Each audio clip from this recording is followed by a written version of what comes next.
These are the words I used when I started my first cooking show on YouTube, Vareva. But everybody goes through a journey. Sometimes it can be inspiring for others. So, generally we were talking what should be the topic for the day. I said, there is something that has haunted around 30 years ago, and same question has been asked to me very recently. In long run, which is a better career, a chef or an engineer? I can hear somebody say chef, but really that is not the topic. But I would like to share my journey, and that would make or give some clarity to what we think about a profession, a job, a career, or anything.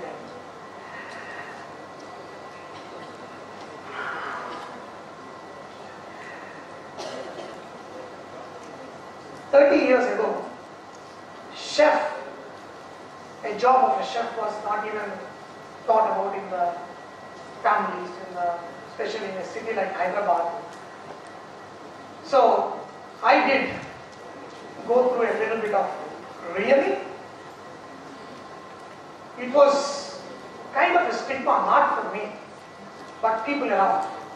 With all their good intentions, the neighbors, parents, friends, relatives, they all wrote it. They all looked at that everybody should be an engineer.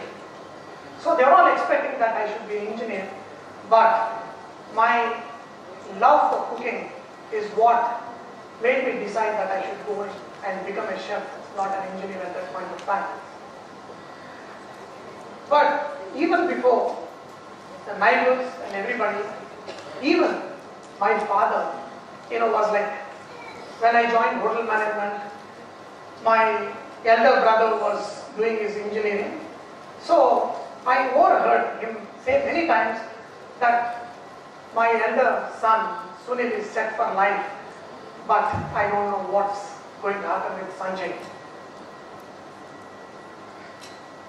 Even more worse was, when my neighbor uncle was yelling at his son, "You better study well so you can become engineer like Sunil, otherwise you will become cook like Sanjay."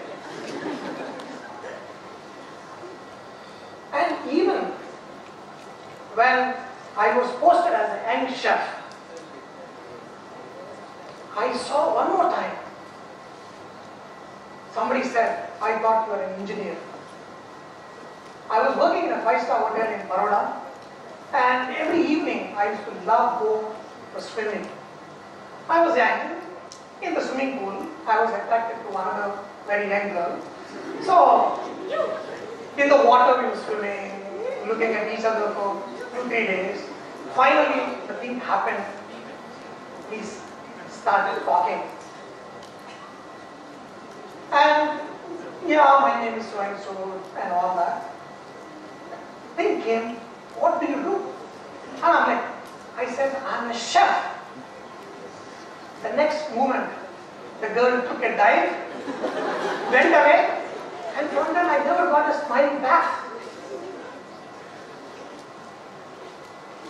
So that was the time then. And now I would like to go through the journey of how I became a chef. I was very much interested in cooking because I was forcibly put in the kitchen by my mother. Because I was a very active kid, my elder brother, my younger sister, and me being a very active kid, she was always worried what I am up to all the time. So she would put me in the kitchen. And I always loved doing little chores. And the time for me to prove my cooking skills came at a very young age of 7 and between 8.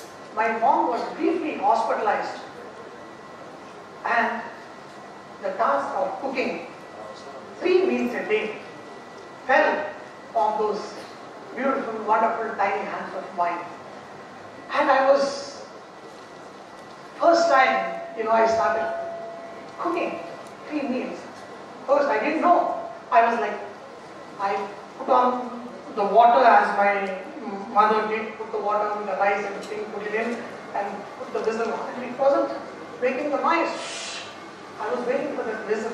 It didn't happen.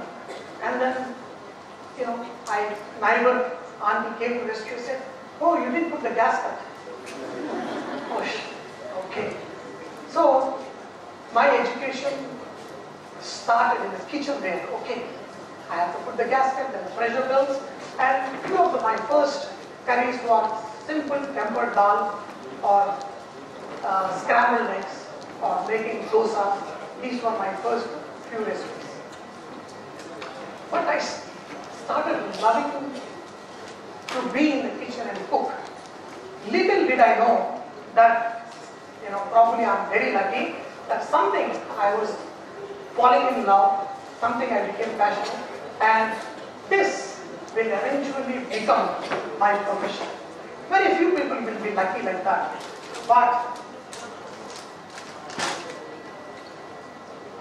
I started loving the cooking part, but still chef was a stigma.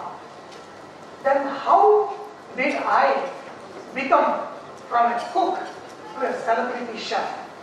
For this, the foundation begins with the attitude we have, the things we are willing to learn as a child, things that people pat you on the back and tell you, wow, you are really good at this. So you all will experience those kind of pats from your parents, from your friends, from your neighbors, that, oh, you are good in this. But we ignore those awesome little pats. I'll just tell you a few examples how, I thought when I was a kid, I'm a go-getter. I can do anything. Because one day my father came and he said okay, I wanted this newspaper. He went around in the market, he could not find a particular newspaper. He came back home and there was another uncle of mine. He said, hey, why don't you go and look at other places, get the newspaper. He went around, he also came back, no newspaper. Then my brother, then, I came home and they were talking. Oh, I can get the newspaper. I went to the market. I looked, really, there was no newspaper available. Then I went to my, friend's house who probably get that newspaper. Nobody had it. I went to the shop guy and I asked, hey, who is your delivery boy? The newspaper guy. I got hold of him and take me to the houses where you put the newspaper. That guy took me and luckily, first two people, they didn't give me the newspaper. The third person was like, okay, take the newspaper. I took back the paper back home. My father said, if something that anybody cannot do, this guy can do. So these are the little pats when you get as a child. You start believing them and those will be your foundation. Not only that, once my father came back on the scooter, there was a humming sound in the scooter. He went to the mechanics. Nobody could fix it. He himself tried. They could not fix it. But I sat there for half an hour and trying to look at this humming sound. I opened. There was a dust around the fan. I was able to clean it and it's done. My father said, look, this guy can do. So these kind of things build you and give you kind of motivation that you can do a lot in your life. When I joined Hotel Management Institute, I was like, there are inter-college competitions, everything. But when you love something, you will excel in it. Whether it was inter-college cooking competition, I came first. At the national chef's competition, all India level competition, I won the gold medal. And I was guaranteed to get a good job. I did get a job with ITC Hotels. I went on to work with ITC Hotels and within a short span I got an opportunity to go abroad. So now I have my own restaurants in the city of Chicago. I opened one, there was a long wait outside. Everybody said, oh, you should open another one. I opened another one, then I opened another one. I had 3 restaurants in the city of Chicago and Everybody saying, oh, this guy is doing good, everybody, big shot, everybody know who I am. But still I'm not like a celebrity chef. I have restaurants. But how did this happen? With every encounter you get, you learn something from it. How I happened to stumble upon the camera was, one of the cameramen, who happens to be my friend, he came to my restaurant with his professional camera. I was like curious, hey, what is this? I was touching it and like this guy said, no, this is professional camera. No, you can't touch it. I was like, looked at it, I said, he's not going to let me touch his camera. I went to the market, because I had money then, I bought the best camera possible for in that range. So that guy was even more furious. I'm a professional cameraman, I don't have, you have this camera, you really bought it? So then he was willing to teach me the camera technique. When I talk to a lot of students here, some students I spoke to, they said 90% of the students, they don't know, they did not want to do engineering, they wanted to do something else, they happen to be here. Dear friends, let me tell you something. In each one of us, there is not just one profession. I am not just a chef. There is an engineer in me, there is a doctor in me, there is an actor in me, there is a technician in me, there is a cameraman in me, there is an editor in me. It is just that you concentrate on one thing a little more than the other thing. Today, many of you must be thinking, oh, this guy found his childhood passion to be his profession. That is why he is successful. No. You too can find that passion. If you are here in the engineering college and if you haven't found your passion yet, try to find it. Look around. Even in so many subjects you have, you will find something, you will find it very interesting where you can excel. Once you start paying more attention, more concentration on it, that will make you fall in love with it. And when you are in love with it, you will find joy in spending any number of hours and you will never be tired. And the more you learn, you want to learn more and more. So, morning I was speaking to two young ladies and one says, I want to get out of here, I want to go to Australia. The other one said, I want to go to Qatar and do something. We always talk about what we want to do tomorrow. Your passion is about tomorrow. Why can't we find that passion today in what we do? I had the restaurants, but I was built up right from childhood, because it is not that all of you have not been told. You have been told 100 times that you are excellent in something, but you ignored it. You didn't concentrate on it. I concentrated on what I was good at. Having 3 restaurants, by the time I had 4 restaurants, one day morning I woke up, I said, what am I doing? I love to cook. Now I have become a manager.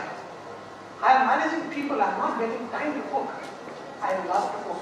So one morning I decided to sell 4 of my restaurants in the city of Chicago. And I sold in 2 hours. I picked up the phone, I called friends. In the next 2 hours I sold 4 restaurants. Now I have nothing else to do. What next?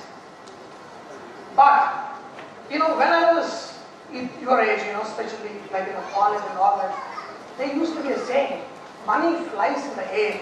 You should have the art to grab the money. But today, there is a problem. I took my camera, I took my cooking skills, put them together, and that is when the Wareva started. I started this Wareva website, and then I started doing shows on YouTube. A lot of my friends came and said, what are you doing? You are going to spend money, you are not going to get anything from this. I said, no problem, because my friend's wife called me 10 times asking about the same sambar recipe again and again. So if I put the video up there, she doesn't have to call me, she can go and check. In fact, I did it for my friends, I put few videos, I started getting mails from all over the world. First thing is, stop complaining and become happy. And then nothing is a hurdle. A lot of times people, oh, this is a problem, this is, hurdle. Nothing is a hurdle. It's just an opportunity. It is an opportunity to make yourself better in the circumstances. And if you go on YouTube, type in washer cooking live, that woman died and went away. But there are thousands of women putting flowers on me and welcoming all over. And those things you should take as inspiration and do something more. As one more, like Jack Ma says, you are young, you experiment, you do whatever you want to play around with your life now. By the time you are 30, find something that you really love. Before that, you want to change 10 jobs, change them. But by the time you are 30, you should find something you love. From 30 to 40, you focus on it, become a specialist, become very good at it. From 40 to 50, you build your empire. You build your whatever. It doesn't matter that you have to be in your own business. Even as an employee, you can build your skills as become very specialist. From 50 to 60, you work for young people. So I hope in the next 2 years I am 50, so I work with younger people more.